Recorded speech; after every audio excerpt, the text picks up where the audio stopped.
অসমৰ জনপ্ৰিয় কণ্ঠশিল্পী আইলিতা কাশ্যপ আৰু আকাশ প্ৰীতমলৈ আহিল এটা ভাল খবৰ। গতিকে ভিডিঅ'টো আৰম্ভ কৰাৰ আগতে আপোনালোকে যদি আইলিতা কাশ্যপ আৰু আকাশ প্ৰীতমক ভাল পায় তেনেহ'লে ভিডিঅ'টো এটা লাইক কৰি দিব। তেন্তে বলকচোন দেৰি নকৰি আজিৰ এই ভিডিঅ'টো আৰম্ভ কৰোঁ।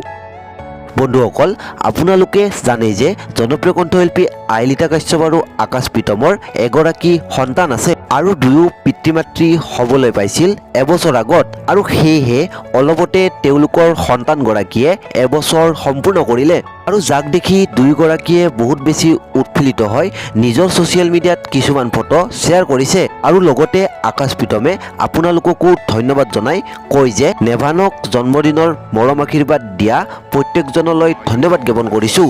বন্ধুসকল, আকাশ প্ৰীতম আৰু আইলিতা কাশ্যপৰ এই ভাল খবৰটো শুনি বাৰু আপোনাৰ কেনেকুৱা লাগিল তলৰ কমেণ্ট বক্সত কমেণ্ট কৰি জনাওকচোন আৰু লগতে এই চেনেলটো ছাবস্ক্ৰাইব কৰি থ'ব এনেকুৱা ধৰণৰ ভিডিঅ'সমূহ সহজতে পাই থাকিবৰ বাবে। ধন্যবাদ।